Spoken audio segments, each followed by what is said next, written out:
Donc, Jacques et Anaïs, on vous a déjà filmé de nombreuses fois, donc on connaît un peu votre enseignement. Alors, bon, déjà, je crois que vous aimez bien faire des bilans, déjà. Ouais, alors ce que je vais faire là, je signale que c'est filmé avant la conférence, juste 5 minutes avant. Le principe, c'est que normalement, on ne peut pas faire de prévision en astrologie si on n'explique pas en fait les cycles précédents. Absolument. Et c'est-à-dire qu'en fait, il y a des cycles germes et des cycles qui se déploient. Et donc, d'un point de vue de ces cycles, la particularité de mon travail, c'est que j'utilise les planètes en plus qui ont été découvertes. Puisque avant que la NASA le dise, j'avais déjà prévu qu'il y aurait des planètes transplutoniennes qui seraient donc découvertes. Ce qui m'a fait passer pour non scientifique pendant un certain temps, puis maintenant on est obligé de voir que c'était les scientifiques soi-disant qui s'étaient trompés. Oui. Voilà. Donc, le principe, si vous voulez, c'est que ce que je fais moi, c'est pas possible de le faire avec l'astrologie actuelle, parce que j'ai passé mon temps, j'ai cru entendre que le monsieur avait fait pareil, à essayer scientifiquement de sortir de l'astrologie tout ce qui était traditionnel et qui n'était pas, vérifié scientifiquement. Donc j'appelle ça maintenant une science de l'art, et j'essaye de, sachant que l'âme, on peut également prouver son existence scientifique, tout ça c'est des choses qui existent. La difficulté qu'il y a à faire connaître les travaux scientifiques qui sont faits là-dessus sont dus au fait qu'actuellement la science n'est plus du tout au pouvoir. Ce qui est au pouvoir, c'est le scientisme. C'est une énorme différence.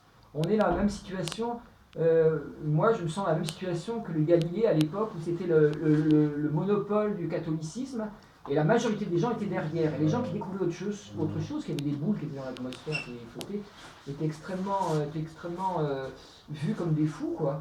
Parce que ça ne correspondait pas du tout. Il fallait tellement changer de paradigme pour penser ça, qu'on ne pouvait pas admettre qu'il y ait des boules de pétanque qui tiennent tout seules en haut.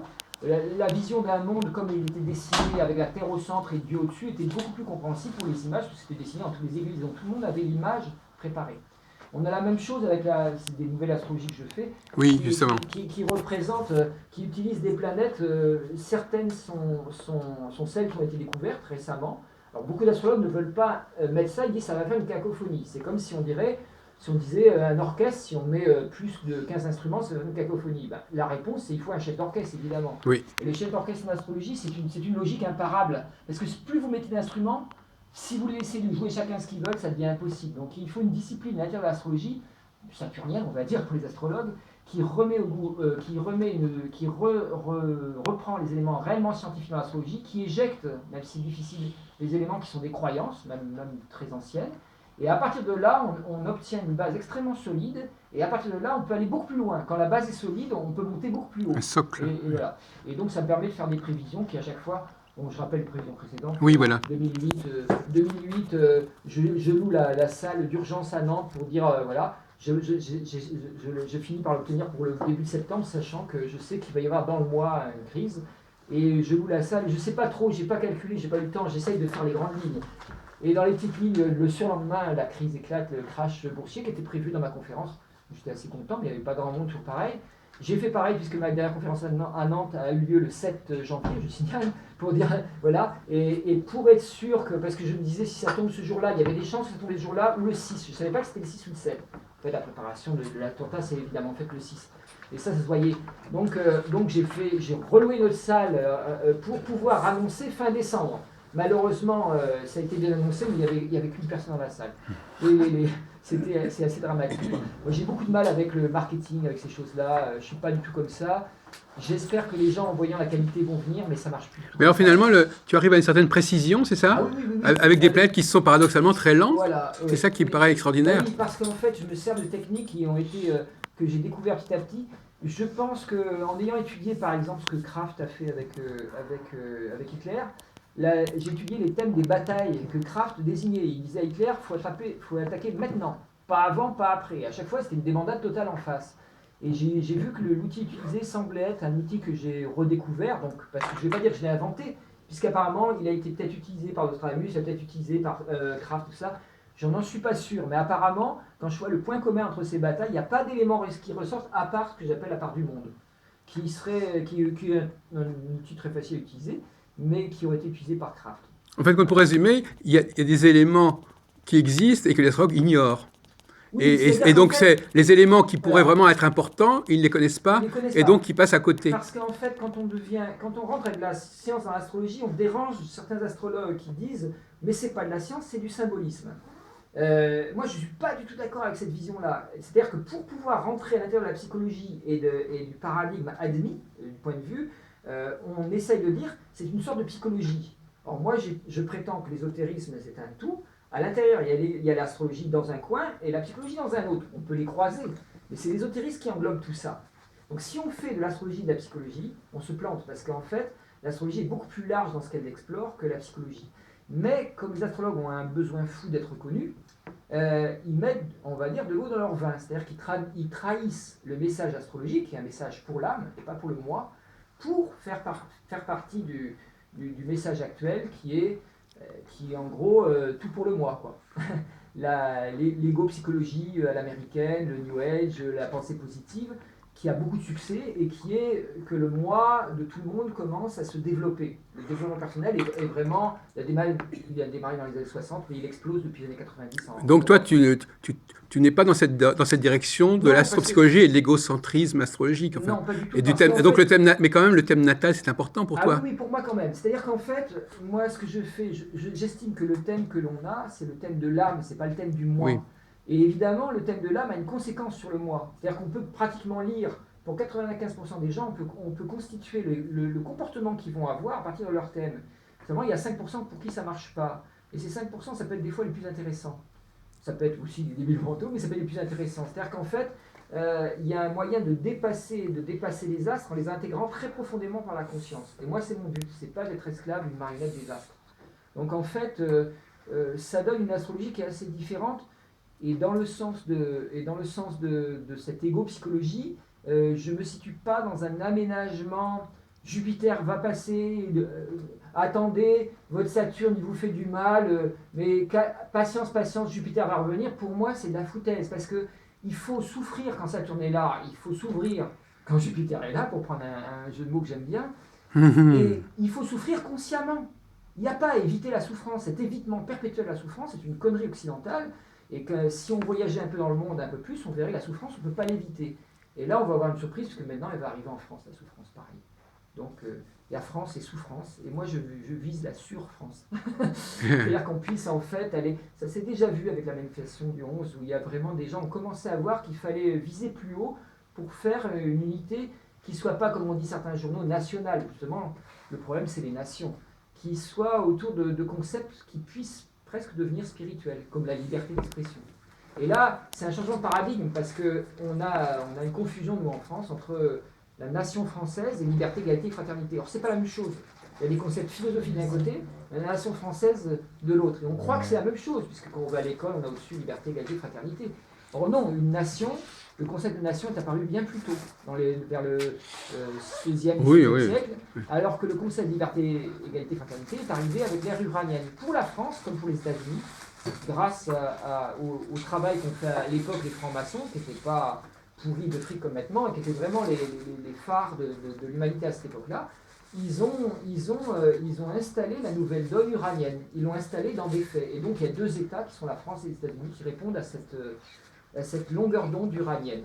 Et donc c'est cette longueur d'onde uranienne qui est en train de se déclencher pour l'ère du Verseau, qui s'est déclenchée aussi en 68, et qui se redéclenche en 2011, en Tunisie, partout dans le monde, parce qu'elle n'est pas française du tout, c'est ça qu'on n'arrive pas à comprendre. C'est ni français ni états-unien, parce que la France a des problèmes à comprendre cette notion de liberté. Vous voyez le truc, là en ce moment, Dieudonné, il a dit une connerie, il a dit « je suis Charlie Koulibaly ». Donc ça montre que bon, le niveau, mais il voulait dire voilà, on est tous des victimes. Mais j'ai tendance à penser ça aussi, c'est-à-dire Charlie, c'est des victimes d'une vision assez étroite de la liberté d'expression qu'on a en France. En France, on n'a pas une liberté d'expression totale, on a une liberté d'expression partielle, alors qu'aux États-Unis, on a le droit de tout dire. À Central Park, les pays anglo-saxons, on peut monter sur Central Park, sur une Hyde Park. sur un Hyde Park, oui. Oui, Central Park, c'est à New York, oui. Mais pareil aux États-Unis, enfin tous les pays anglo-saxons, c'est pareil, on monte sur un banc et on exprime ce qu'on a à dire. En France, vous faites ça 10 minutes, j'ai essayé, il y a un flic qui va dire vous non, vous descendez et il n'y a pas le droit. Donc il n'y a pas de liberté d'expression. Pourtant, c'est comme ça que la Révolution française s'est déclenchée. Les gens sont montés sur des bancs, ils ont parlé, et le peuple petit à petit a moussé, puis il a déclenché une révolution. Donc ces principes ne sont pas respectés en France. Aux États-Unis non plus, pour une autre raison. Alors donc pour l'astrologie, on peut arriver à connaître des... Capitalisme. Donc pour revenir, pour recentrer sur l'astrologie, est-ce que l'astrologie te permet de mieux baliser ce qui va Alors se oui, passer? ce qui se passe en particulier qui est très très fort, le fameux carré Uranus-Pluton dont tout le monde, les astrologues disent on va vers sa fin, donc ça y est, c'est fini, on est tranquille. Attention, c'est pas fini du tout, parce que pour moi, Uranus arrive en conjonction exacte à Bacchus. Et Bacchus est extrêmement violent, extrêmement, il est basé sur l'instinct pur. C'est une sorte de Pluton, mais démultiplié par le besoin de se faire voir, de jouir en fait de sa propre présence presque égocentrique. Donc mélangé à cet Uranus, il va faire baisser le très haut niveau vibratoire d'Uranus, qui vise vers la liberté, tout ça, il va l'amener à quelque chose de très très lourd. Sa conjonction est exacte cette année. Donc la fin d'Uranus, tout le monde est pressé de voir la fin, toujours la même histoire. Ah, attendez, il y a un truc de Saturne, mais heureusement on va vers Jupiter. Mais en attendant, il va falloir qu'on passe, et ça s'est vu. Et moi j'ai été mal vu par les gens du Web, je me dis, ah oui, mais tu annonces des malheurs. Mais je dis, j'annonce pas des malheurs, je me dis, attention, on va passer à la moulinette, c'est pas la peine de se voiler la face. L'astrologie sert à ça. Et avec le New Age, en fait, on est attaqué par des gens que moi, au début, j'ai lancé et j'ai défendu à fond la caisse. C'est-à-dire cette idée, on va vers l'ère du Verseau, il y a une nouvelle conscience qui doit venir. Et c'est devenu une espèce de slogan débile, un peu à l'eau de rose. L'ère du Verseau ne va pas se faire toute seule. Elle implique que ces principes, liberté, égalité, fraternité, qui ont été annoncés dès le XVIIIe siècle, s'installent. Et pour ça, il y a des frottements énormes au niveau politique, au niveau économique. On les sent très bien, au niveau écologique. Donc, et tous les annonces que j'ai fait récemment, donc je les redonnais un petit peu au début de conférence, on va peut-être commencer là, parce qu'on est en train de commencer finalement. Je vais les redonner. Ces principes clés, en fait, donnent des obligations à l'humanité de comprendre ce qui se passe avant d'agir. Or, la manière dont on comprend la chose pour l'instant dépend de l'ancien paradigme. La notion de paradigme, ça veut dire que en règle générale, une civilisation se repère à l'intérieur d'elle-même pour trouver son langage et sa manière de comprendre ce qui lui arrive. Le changement de paradigme est quelque chose de très embêtant, parce qu'une civilisation doit trouver une autre manière d'expliquer les événements que celle qu'elle a l'habitude d'avoir, pour permettre en fait de changer de paradigme, c'est-à-dire de changer de mode d'explication de ce qui lui arrive. Alors moi j'ai été aidé à comprendre ça, parce que comme je suis par ailleurs thérapeute, alors on pourrait dire guérisseur sur un plan ou chaman si on veut, enfin peu importe les termes, mais disons que je m'occupe de personnes avec succès, et donc j'ai fini par comprendre qu'il ne s'agit pas de sortir de la maladie en la refusant, il s'agit de pénétrer dedans pour savoir qu'est-ce qu'elle nous dit, et en sachant qu'est-ce qu'elle nous dit vraiment, on passe par une phase où il y a un désordre. La maladie elle-même est un chaos, parce qu'on n'a pas réussi à mettre de l'ordre conscient dans ce qui nous arrive. Et donc, ce chaos se déclenche sous forme vibratoire puis physique par la maladie. Et pour sortir de la maladie de manière holistique et pas de manière on a le droit d'arrêter une maladie par un choc. C'est ce que font les médecins quand ils donnent un antibiotique, l'allopathie. On va stopper la maladie de force. On va donc empêcher son expression. Malheureusement, l'expression du malaise qu'elle représente est refoulée en profondeur et va ressortir plus loin, de manière quelquefois beaucoup plus grave. On est en train de faire la même chose au niveau social et collectif. On est en train d'essayer de refouler les violences qui peuvent apparaître en essayant de ne pas comprendre d'où elles viennent. Donc c'est le but de ce soir, c'est de comprendre d'où elles viennent, de manière à avoir des vraies solutions et non pas foutre des flics partout, parce que il va y avoir de plus en plus de chômage, donc ça va peut-être résoudre une crise du chômage, tout le monde pourra devenir flic, mais à l'intérieur des flics, on ne va pas empêcher que parmi ces flics, il y en aura qui deviendront trop violents à leur tour et qui déclencheront encore plus de violence en face. Regardez les épisodes des États-Unis qui ont eu récemment, en plein carré Uranus-Pluton. Des flics tuent des noirs, les noirs sont révoltés par le fait que ça des flics, à la fin il y a un noir qui tue des flics volontairement, et on ne sait pas si, on le saura peut-être plus tard, s'il n'y a pas des flics qui tuent des noirs du coup volontairement, en se disant mais c'est qui ces salauds qui ne savent pas que c'est nous qui avons le pouvoir. Donc ça c'est sans fin la violence. Moi je suis vraiment gandhien dans ma philosophie, je pense que la violence mène vraiment à la violence, et sans arrêt, à la reviolence, et en psychologie quand on soigne des gens qui ont des psychoses ou des névroses, on s'aperçoit qu'à l'origine il y a toujours une violence qui peut être psychologique, qui peut être incestueuse, qui peut être symbolique, mais en tout cas c'est tout le temps la violence qui déclenche en fait le malheur du monde. Alors si on te demandait est-ce qu'on pourrait dire que l'astrologie c'est l'étude de la violence? Ah non, pas que non, ça. Enfin, je veux dire, quel serait le sujet, de quoi parlerait l'astrologie en fait? C'est une bonne question. En fait, En fait, la violence, c'est notre vécu. La violence, c'est le malheur, la souffrance. Qu'est-ce que disait Bouddha? Il disait la première noble vérité, il y a 4 nobles vérités. La première, c'est la souffrance. C'est-à-dire que tout le monde souffre. Qu'on le veuille ou non, qu'on le dise ou non, tout le monde souffre.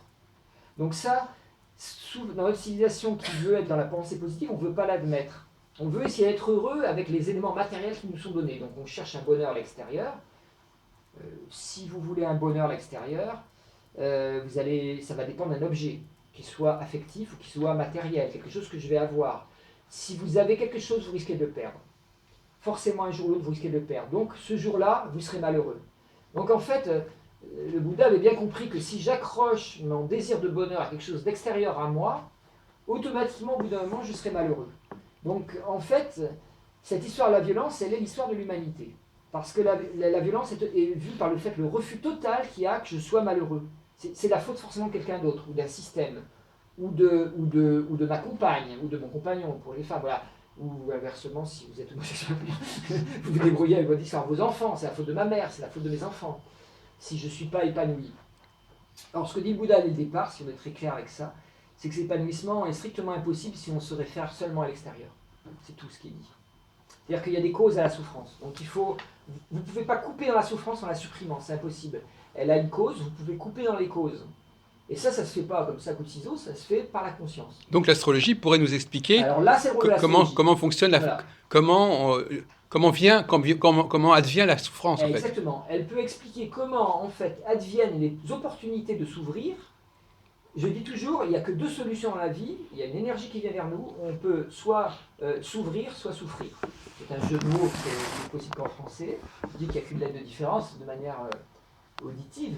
Mais c'est vraiment, vraiment vrai, quoi. C'est-à-dire que soit on est capable, par rapport à une énergie qui vient vers nous, qui est chargée d'un certain message, hein, c'est ce que propose l'astrologie. Enfin, c'est pas l'astrologie, c'est le cosmos qui propose ça. L'astrologie le traduit, c'est la différence. Donc le cosmos propose des énergies qui viennent vers nous et qui par moments, transbahutent complètement toutes nos notions, tout ce qu'on voudrait faire, ça le met complètement à plat. Ça fout par terre. Comme les World Trade Center, là, 2001, clac, les 2 tours tombent, l'Amérique invincible se voit attaquer au cœur de sa capitale économique, quoi. C'était la folie, ils ont tous flippé comme des malades, pas par le nombre de morts, parce qu'à Bhopal, il y avait eu bien plus de morts, puis c'était l'Inde, mais parce qu'ils se croyaient invincibles et que là, c'est la preuve qu'il n'était pas. Donc à chaque fois qu'on a un choc psychologique comme ça, qu'on est installé sur une sécurité, et quelque chose vient fendre cette sécurité en deux, automatiquement la réaction, elle est réactive, elle vient de l'ego. Je ne veux pas souffrir, au secours, je refuse ce qui arrive et je surréagis. Bush qui envahit l'Afghanistan, veut tout envahir, du coup pour répondre, on va voir de quel bois je me chauffe. Et du coup, il attaque des gens qui n'avaient ni armes de destruction massive, enfin, et là, il a alimenté en fait le djihadisme. Parce que quand les gens ont su qu'il n'y avait pas d'armes de destruction massive, ils ont su que c'est Bush qui avait déclenché ça, et la parano a commencé à monter en disant, si ça se trouve, il a voulu cette guerre exprès, et il a même fait sauter les tours lui-même. Ce qui, à mon avis, est une paranoïa, mais par contre, que la paranoïa existe, ça, c'est pas une erreur.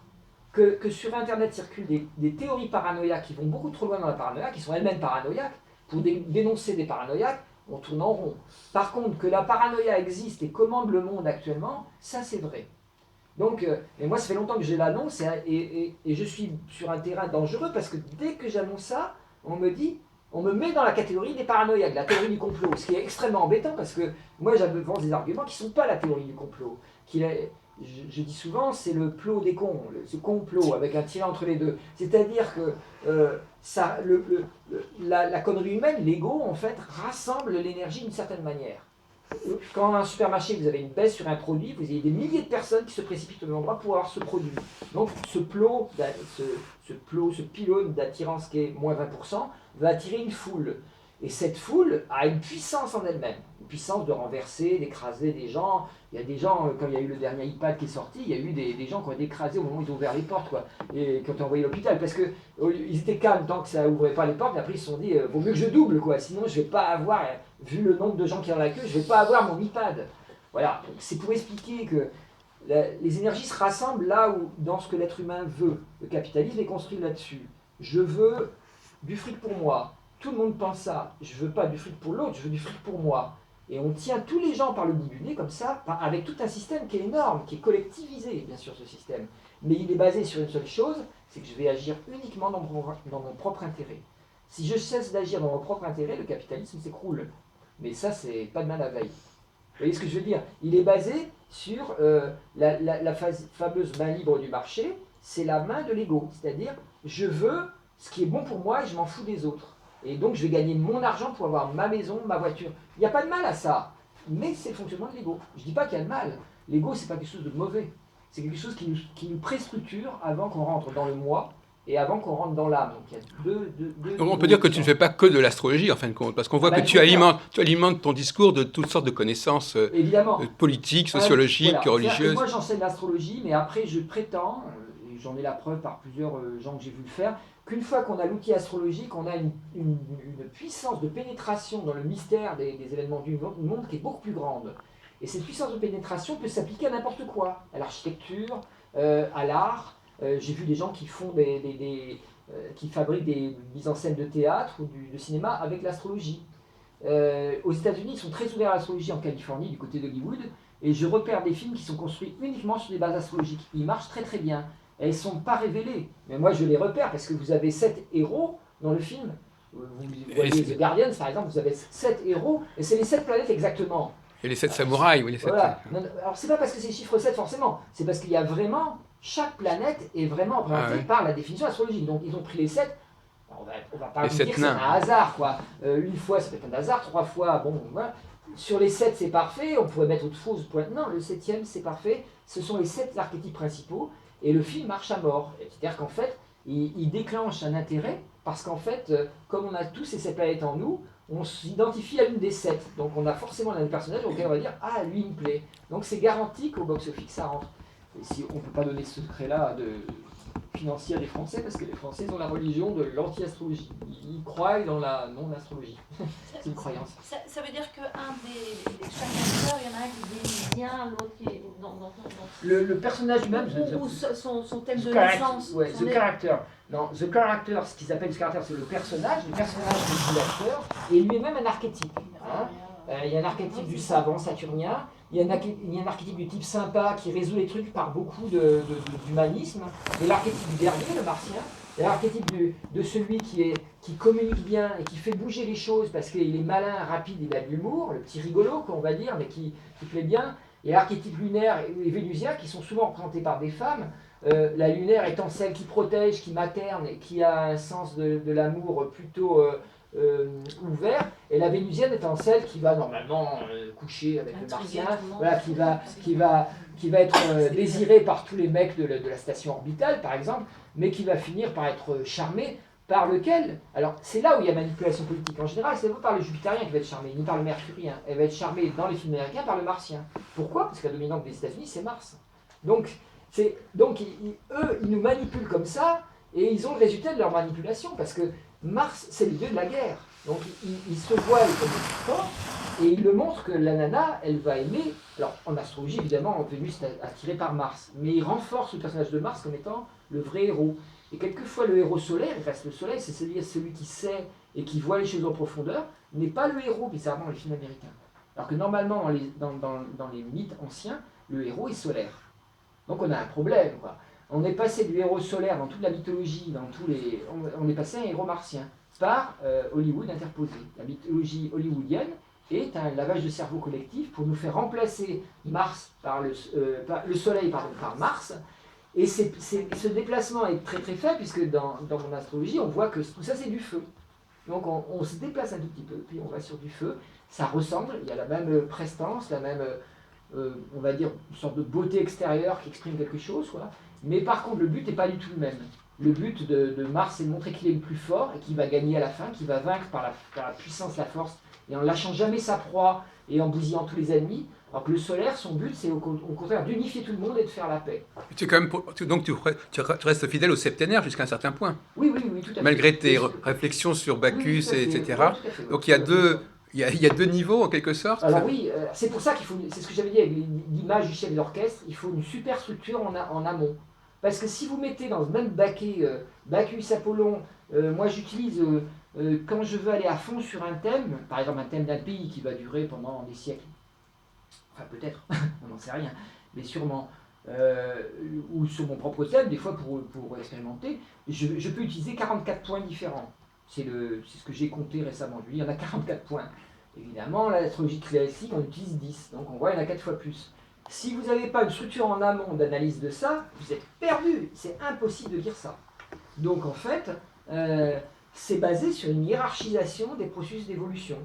Par exemple, le processus d'évolution premier pour un enfant, jusqu'à l'âge de 18 ans, est un processus qui passe par le septénaire. Si vous ne construisez pas solidement votre septénaire avant 18 ans, au moment où vous pouvez prendre conscience de vous-même, donc 18 ans et demi, 19 ans, ça dépend des années, il va falloir se dépêcher de le reconstruire avant 29 ans. Mais il va y avoir des débuts de problèmes, quoi, hein. 21 ans de révolte excessive, 24 ans des difficultés à s'adapter socialement. Alors à chaque fois qu'il y a un rendez-vous, on peut rebondir. Et ceux qui ont merdé à 21 ans, c'était mon cas. J'ai fait la route, j'ai fait n'importe quoi, voilà, j'ai essayé tout ce qui se fume, etc. Bref, c'était notre époque, hein, bon, c'est comme ça. Et donc, et tout d'un coup, à 24 ans, c'est là que l'astrologie m'est tombée dessus, quoi. Je l'avais déjà commencé avant, mais tout d'un coup, j'ai vu que c'était quelque chose de beaucoup plus puissant que je croyais. Et là, j'ai commencé à m'inscrire dans la société, à faire des trucs, à enseigner. Et c'est vu très vite, comme c'était ça que je devais faire, j'en suis rendu compte en faisant de l'astro. J'ai fait de l'astro pour savoir ce que je devais faire, parce que j'étais doué en tout. Finalement, j'étais viré de partout, pour des raisons assez bizarres.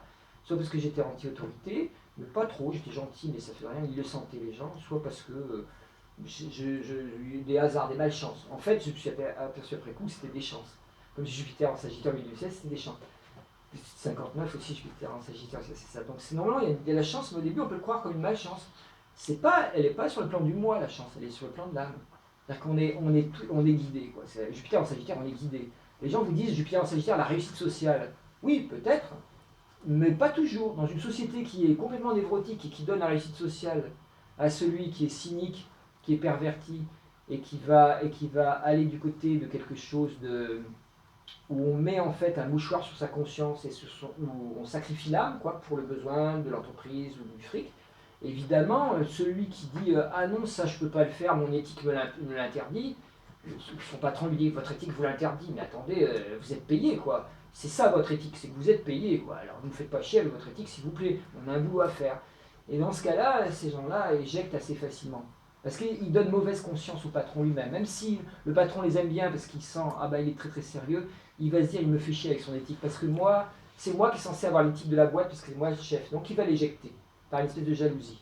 J'ai vécu ça plusieurs fois, donc je le sais, hein. Et alors, même en étant gentil, ça marche pas. La personne sent que vous portez quelque chose qui est plus grand que ce que lui vous propose comme place. Et donc, en étant éducateur, j'ai vécu ça plusieurs fois. Je donne la solution à un problème et je ne suis pas du rang social qu'il faut. C'est insupportable pour tous ceux qui sont de rang supérieur à moi. Et donc, ils veulent éjecter. Et donc, il faut que j'attende que quelqu'un découvre la même chose que moi, au bout des fois d'un mois ou 2 mois, pour dire, et là, si je dis, ah, vous voyez, je l'avais dit, et là, ils disent oui, avec un rictus, et après, ils m'éjectent, ils me font disparaître, ils n'en peuvent plus. Si je dis rien, et que je rajoute des petites idées de la première idée que j'avais déjà eue, des fois 2-3 mois avant, ça peut s'aménager en disant, oui, c'est intéressant, mais il faut que l'idée soit du patron, quoi. Donc, j'ai vécu ça plusieurs fois pour savoir comment ça fonctionne, donc voilà. Donc ça, c'est l'idée qu'en fait, je reprends au début, le septénaire, il est fait pour se construire, mais cette construction, même si elle construit le moi, elle commence déjà à parler de l'âme. Parce que les astres ne nous parlent pas du moi. Mais il est indispensable de construire le septénaire par l'éducation, par les lois, par l'adaptation sociale. Sinon, ce septénaire va être pathologique. Et donc, automatiquement, l'irruption d'autres énergies au-dessus ne pourra pas s'inscrire dans une action possible. Donc, c'est tout. Donc, une fois que ce septénaire est construit comme il faut, et comme il faut, c'est-à-dire que l'individuation commence à avoir lieu, c'est-à-dire le moi commence à se former. À ce moment-là, quand le moi commence à se former et qu'il commence à avoir qu'au-delà du développement personnel et de la fin des névroses, atterrit une conscience qui est différente, c'est ce que Freud n'a pas vu. Hein. C'est-à-dire, Freud s'arrête à la construction d'un moi celui qui est guéri, c'est celui qui, comme il dit, qui baisse bien et qui travaille bien. C'est-à-dire, si je peux bien travailler et bien faire l'amour, alors ça veut dire que je suis guéri. Pour lui, c'était la sexualité et puis le rôle social qui comptait. On peut dire que c'est une définition qui est pas mal du moi. C'est-à-dire que si la sexualité est extrêmement pathologique et puis ou que l'intégration à un quelconque métier est extrêmement pathologique, On peut affirmer qu'il va y avoir des problèmes psychologiques, effectivement. Mais c'est pas suffisant. On peut arriver à un stade où c'est, comme disait Winnicott, suffisant, c'est ça, il parlait des mères, comment c'est Suffisamment bonne. Suffisamment bonne, c'est ça, merci. Il disait, donc, si on est suffisamment Good, bon... good enough. Ouais, good enough, c'est ça. Si on est suffisamment bon au niveau de l'intégration du moi, on ne va pas pouvoir aller plus loin. On peut devenir parfait au niveau du moi, ça ne sert à rien. Parce que le moi n'est pas le but, c'est une illusion. C'est ce que disait Lacan. Lacan disait le moi est une construction imaginaire. Et il n'avait pas tort. Le soleil, c'est l'âme. Je dis l'inverse de tous les autres astrologues. Moi, je dis le soleil, c'est l'âme, et la lune est le moi mental. Et donc l'inverse. Alors, comme nous, on est sur une trinité en Occident, corps, âme, esprit, et qu'on n'a rien compris de ce que voulaient dire les Grecs, c'est des fausses traductions. Jésus avait dit « malheur à qui par le scandale arrive ». C'est pas ça, scandalon en grec, ça veut dire fausse traduction. Ça veut dire malheur à ceux qui suivront des fausses traductions. Ben, ça c'est d'actualité, je vais vous dire, avec les attentats, tout ça. Si on traduit mal un message divin, ben, le malheur arrive, quoi. Surtout si on croit que c'est Dieu qui nous commande, qui nous dit de le faire. En plus, on est tamponné par Dieu, hein. On a le droit de tuer puisque c'est Dieu qui dit. Voilà, etc. Donc, les fausses traductions sont dangereuses. Donc, je reviens à mes moutons, je ne sais même plus où j'en étais. Zut, j'ai perdu le fil. Il y a le septénaire, il y avait... Septénaire. Non, après, je dis quelque chose après. Suffisamment bon. Et voilà, suffisamment bon. Si on est suffisamment bon au niveau du septénaire, merci, on va avoir... on ne peut pas aller plus loin, on ne peut pas rendre le moi parfait. C'est impossible, c'est une imaginaire, c'est une illusion. On veut devenir quelqu'un qui se centrait sur l'âme, en fait. C'est ce qu'on veut réellement. Au début, on se centre sur le moi, ça n'a qu'un temps. Et quand on commence à avoir un moi suffisamment bon, naturellement, on change de paradigme. C'est-à-dire que ce n'est pas une croyance, ni une idéologie qui nous fait aller vers l'âme, ou une adhésion au mot âme. Ça se fait tout seul. J'ai observé des individus qui se guérissaient de leur névrose. Une fois qu'ils ont fini le développement personnel, qu'ils ne sont plus dans les histoires de blocage avec papa-maman, ils passent naturellement dans une zone où l'âme effleure, comme la marée de l'intuition baisse et le récif apparaît. L'âme commence à effleurer. Alors de temps en temps, à haute marée, elle disparaît un peu, puis elle effleure, et plus ça va, plus on baisse au niveau d'inconscient, c'est-à-dire plus on devient conscient, l'âme apparaît comme presque un continent, quoi. Et on va être obligé, changement de paradigme, alors changement de paradigme cette fois individuel, de se centrer pour ses actions, pour ses paroles et pour ses actes sur l'âme. Ce qui est tout un branle-bas de combat incroyable, parce qu'il peut même apparaître des maladies qui ne sont pas les mêmes de celles de la névrose, hein, qui sont des maladies d'étouffement, de refoulement, alors que les maladies qui peuvent apparaître là sont des maladies comment on appelle ça, brûler, quoi. Le mot en français, brûler, de carbonisation, quoi. On va carboniser. Ah, il y a même Laurent qui... Voilà, on a bien fait d'attendre. On a bien fait... voilà. Donc, on peut avoir le moi... le moi peut être carbonisé, en fait, par les... C'est-à-dire... le moi combuste. Ouais, voilà. Il peut être détruit, en fait, par moment, par le besoin que l'âme a d'investir des zones qu'on ne voulait pas investir. Parce qu'on ne croyait pas que c'était comme ça qu'il fallait faire. Mais le discours de Rudyard, il retrouve... Je crois qu'il y a des rapports avec... Rudyard disait aussi que oui, l'astrologie permettait de se libérer de l'image extérieure. Rudyard est très très bon. Moi j'adore Rudyard, c'est l'un des seuls qui a compris à son époque. Moi je prétends que je suis monté sur les épaules de Rudyard et que je vois plus loin. Donc comme on dit l'autre... si vous montez sur les épaules du géant, vous voyez plus loin. Oui. Rudyard c'est vraiment le géant de l'astrologie. C'est un petit breton d'ailleurs. Il y avait une prophétie que Jean Guillon m'avait parlé un coup, qu'il y avait 7 bretons qui allaient modifier. Ah oui? Oui, c'est après, on ne parle pas, tout le monde ne veut pas trop le dire. À mon avis, il en fait partie. Moi, à mon avis, j'en fais partie. Rudyard était breton. Chenevière. Blanchet est breton. Christophe de Sène, qui a lancé l'astrologie, est breton. Il y a un échange, il y a eu une réincarnation. Et beaucoup de gens qui me connaissent en profondeur me disent, toi, tu es le Doride. Je m'appelle le Doride. Et donc, il y a...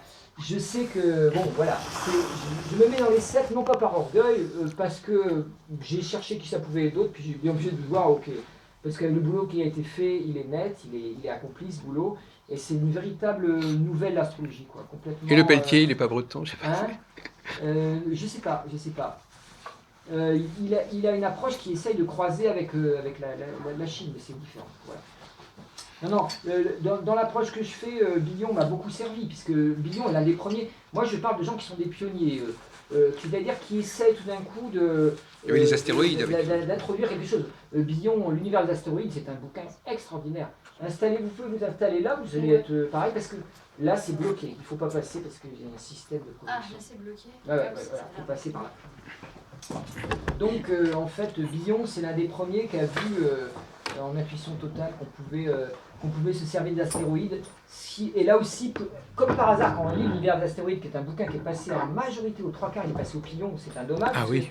C'est pour l'astrologie mondiale, c'est une bible ce truc-là. C'est un truc, si vous le trouvez, l'univers des astéroïdes, servez-vous-en.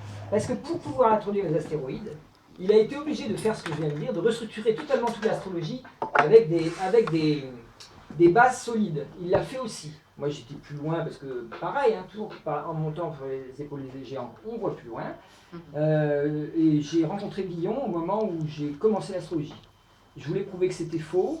J'ai découvert, en voulant prouver scientifiquement que c'était faux, parce que ça n'avait jamais été fait, et c'est toujours pas fait d'ailleurs, puisque c'est impossible de prouver que l'astrologie est fausse, puisque scientifiquement, si on essaye de le faire, on tombe sur l'inverse. C'est ce qu'a fait Gauquelin, tout ça. Tous ils ont essayé de le faire, ça marche pas.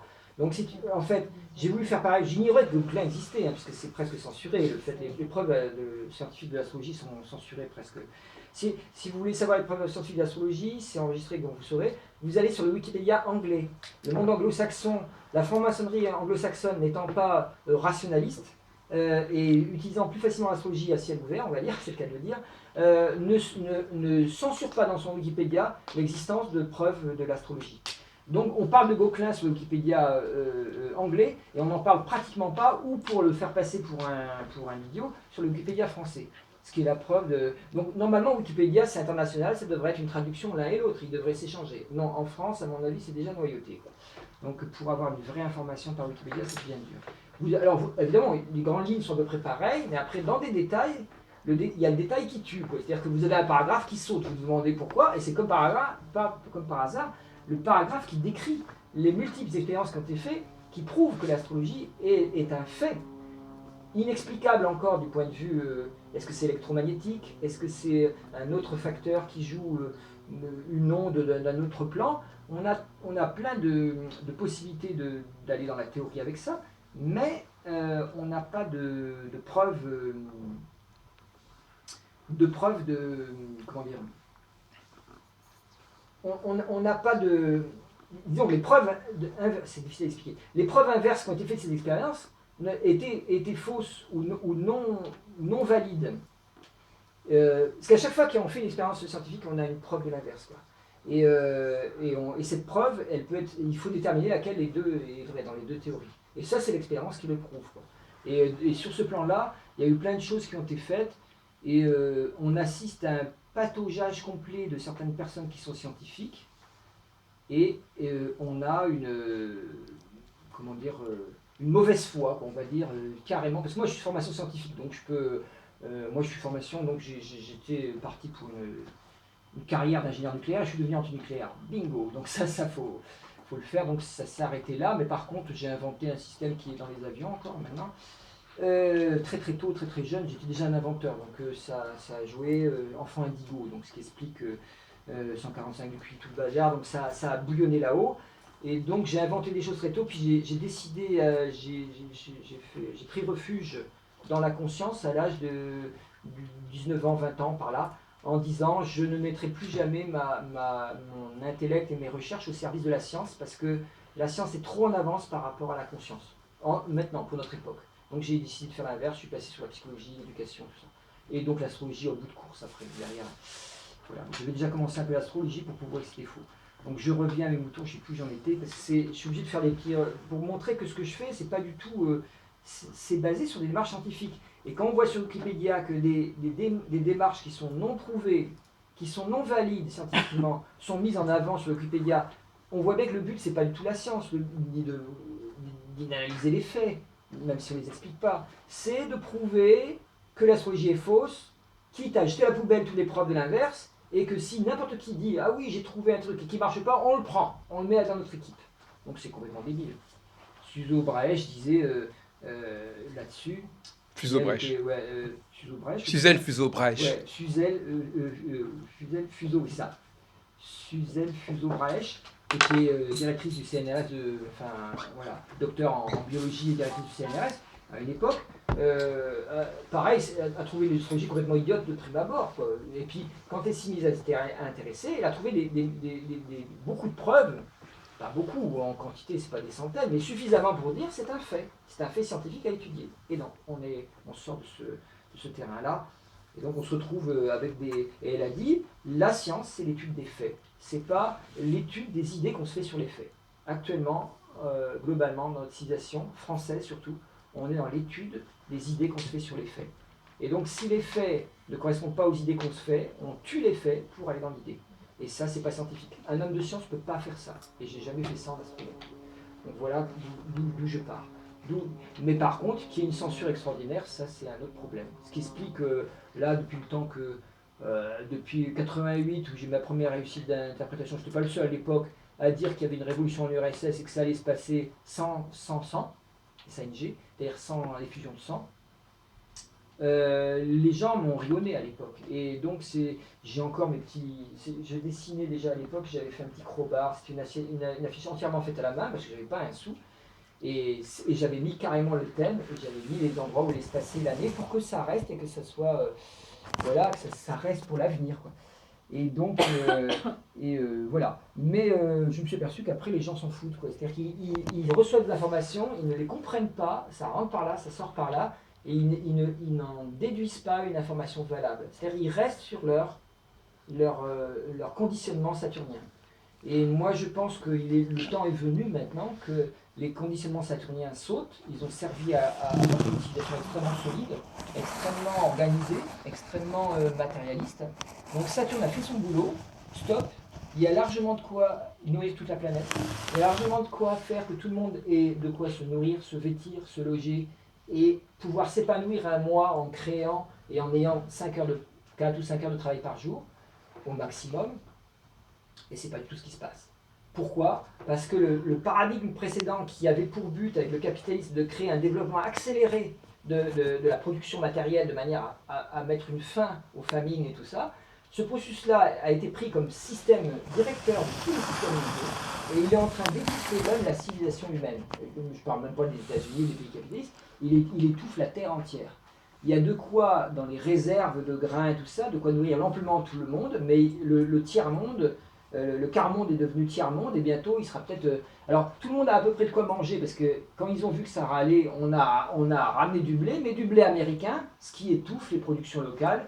Et le résultat, c'est qu'on aboutit à une civilisation qui devient complètement une civilisation de gens dépendants, et qui achètent tous les mêmes coca, les mêmes conneries quoi, dans les supermarchés, et où il y a un enfermement de l'être humain dans une gogue matérialiste qui est étouffante, pas simplement du point de vue économique, pour celui qui est au chômeur ou celui qui a la chance, comme la très belle affiche de Médecins du Monde, là, qui reprend la parole de Maxime Le Forestier, vous avez vu, je sais pas, dans le métro, c'est très beau, comment c'est Est-ce que les gens naissent égaux entre eux voilà, à l'endroit où ils à naissent l'endroit où ils naissent. Est-ce que les gens naissent égaux entre eux à l'endroit où ils naissent ? Eh bien oui, si on est dans le Sahel ou si on est n'importe où en Inde ou au centre ou au Tibet, il y a de quoi se demander si on est vraiment égaux aux autres. Donc c'est ça le grand scandale actuellement.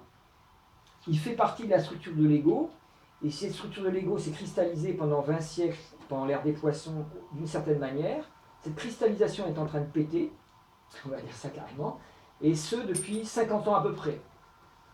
La première réaction qu'il y a eu, c'est le nazisme, qui était une réaction où on a voulu revenir en arrière, sentant que ça allait péter. Et le nazisme s'est mis comme une défense contre un processus de transformation extrêmement puissant. Et le communisme était une autre fonction comme ça.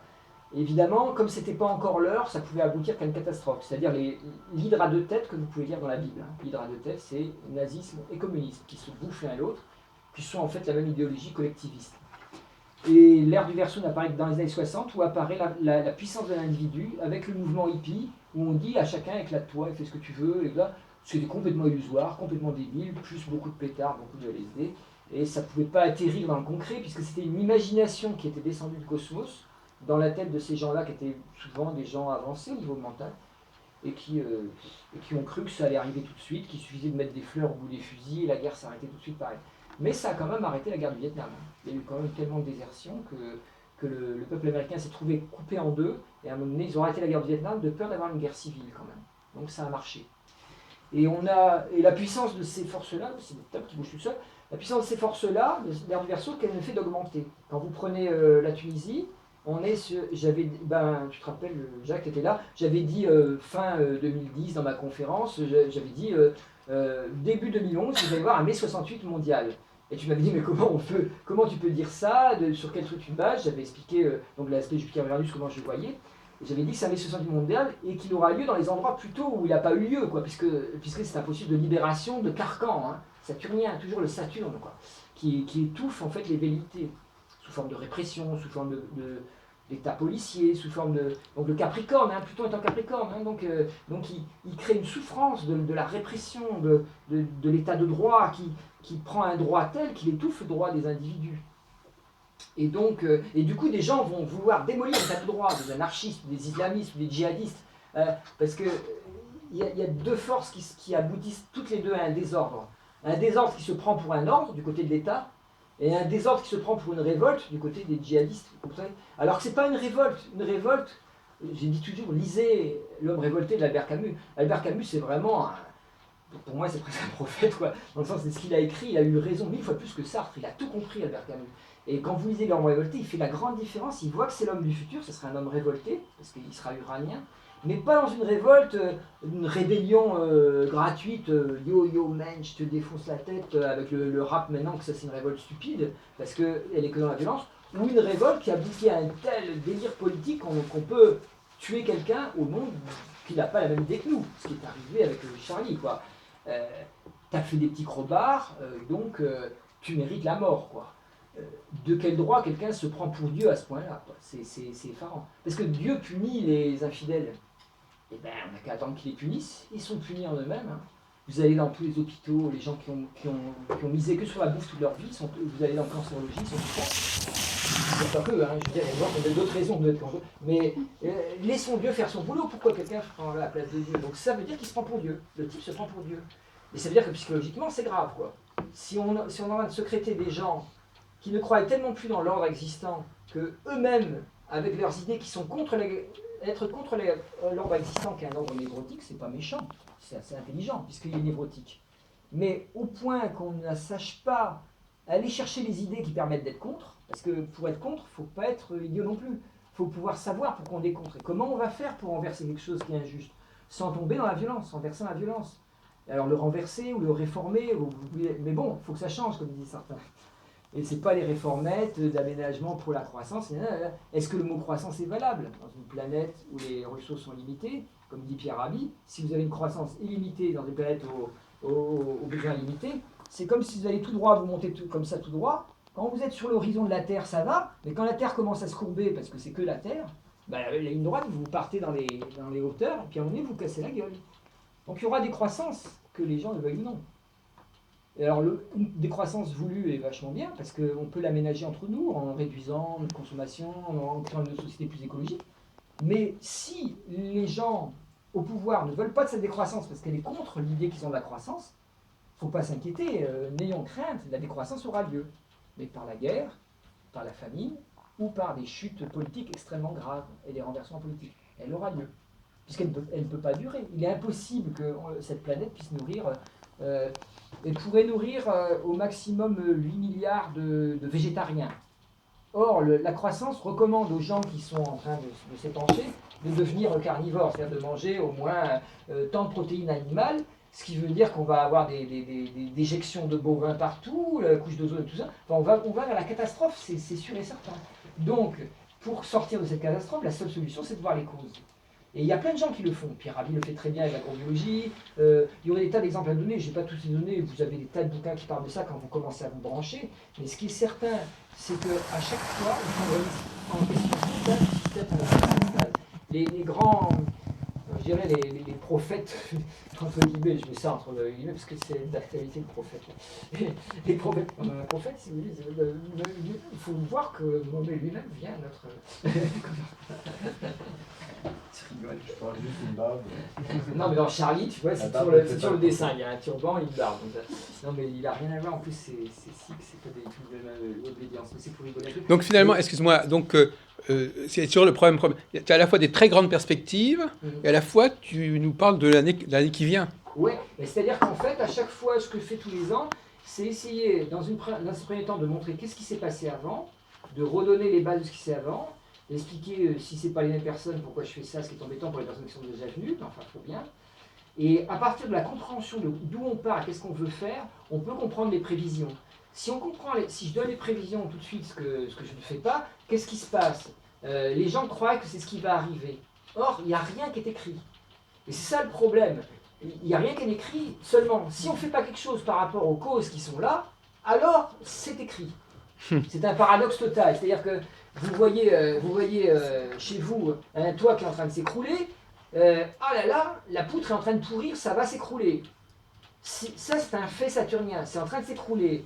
C'est quoi être intelligent? C'est se dire, bon, on va pas trop tarder, vu que c'est au-dessus de la porte d'entrée, il y a des enfants qui rentrent et qui sortent, tout le monde, ils peuvent jouer au ballon. Si on attend, la tuile va nous tomber sur la gueule, quoi. C'est tout. L'intelligence consiste à dire, bon, dès demain, je repousse ce rendez-vous important que j'avais, et je mets comme plus important le fait de réparer cette poutre qui va permettre que les tuiles ne tombent pas. Tout le monde fait ça avec sa maison, tout le monde est intelligent. Pourquoi on ne fait pas ça avec la maison terre, quoi? Et comme tout Pourquoi à l'heure, on tu repousse pas tu la disais croissance que à l'intérieur si ça marche encore? tout à l'heure, tu disais que les épreuves, il fallait les accepter. Et oui, il faut accepter Donc, les épreuves. alors, faut-il les éviter ou faut-il les accepter? Alors, il y a deux solutions. Si on peut l'éviter, ça veut dire qu'on comprend l'épreuve qui nous attend.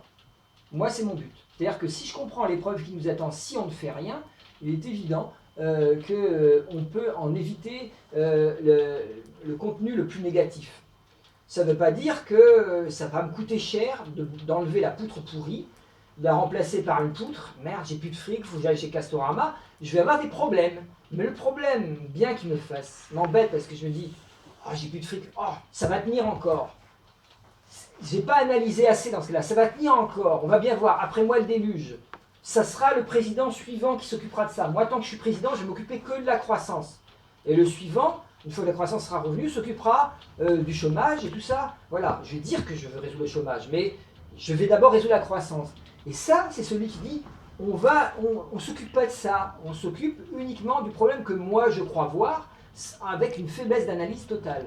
Et c'est ça que moi j'essaie de combattre, mais que combattent tous les experts. Moi j'estime, entre guillemets expert, être un expert dans ma science de l'âme, quoi, en astrologie, mais heureusement je ne suis pas le seul. C'est-à-dire qu'il y a une convergence de tous les experts dans tous les domaines, sauf les experts payés par ceux qui veulent les payer pour dire ce qu'ils ont envie qu'ils disent. Vous voyez ce que je veux dire? C'est-à-dire que, par exemple, à Lyon, là, je suis militant aussi Greenpeace depuis très longtemps, et j'ai déclenché une espèce de processus de compréhension sur les OGM à Lyon et à Montpellier, et ça a permis avec une petite détaillée sur le mouvement qu'ils ont fait, liste de marques avec OGM, liste de marques sans OGM. Aussitôt, les gens ont basculé sur les listes sans OGM, et ils ont arrêté les OGM du coup, parce que les marques ont essayé de dire on fait sans OGM, le chiffre de vente a fait ça, et donc le pouvoir du citoyen est énorme. Le chiffre de vente faisant ça, on a arrêté de s'approvisionner en OGM, on a commencé à les interdire. Donc il suffit, le pouvoir du citoyen est extrêmement grand. Et j'ai déclenché ça presque tout seul, je le dis maintenant, je le dis parce que c'est dangereux, mais mes dangers, je les ai déjà subis, puisque maintenant on me censure, on me fait sauter mon ordinateur. Donc, je ne peux même plus faire des conférences. Mais bon, donc je sais que c'est des policiers qui s'occupent de ça et qui croient que le danger en France, c'est les écologistes. On vient d'avoir la preuve tonitruante, c'est le cas de le dire, que c'est pas ça les vrais dangers. Et moi je me dis depuis longtemps, mais faites gaffe aux vrais dangers. Le vrai danger, c'est le nucléaire, c'est l'islamisme, c'est des choses comme ça. Mais pas les écologistes. Les écologistes, c'est la solution. Mais évidemment, les écologistes sont un vrai danger pour la croissance. Et comme maintenant, ils ont introduit une nouvelle loi dans laquelle doivent être interdits les gens qui appellent au terrorisme, ou ceux qui appellent à détruire les intérêts français. Vous vous rendez compte? Ça veut dire que celui qui appelle à l'antinucléaire, comme c'est un lobby, c'est le lobby français principal qui nous permet de vivre en vendant des trucs qui vont semer la mort partout, comme on a vu à Fukushima, vendre ce truc-là est devenu un intérêt national, donc celui qui irait contre ça deviendrait un terroriste, par sa parole. C'est très très grave. Il y a une confusion des genres et des niveaux de gravité entre quelqu'un qui dirait quelque chose, qui ferait quelque chose. On va interdire à quelqu'un de dire...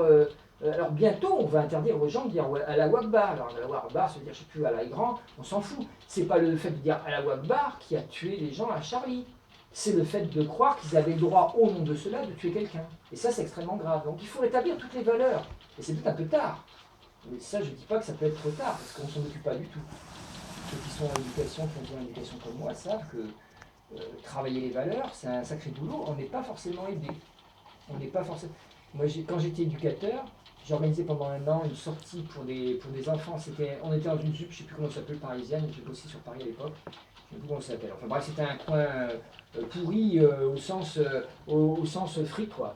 Et tous les Maghrébins habitaient là. Et je me suis dit, j'ai 90% des gens, des petits minots, là, des gamins qui viennent au centre d'animation, qui était à l'étage, au rez-de-chaussée, je veux dire.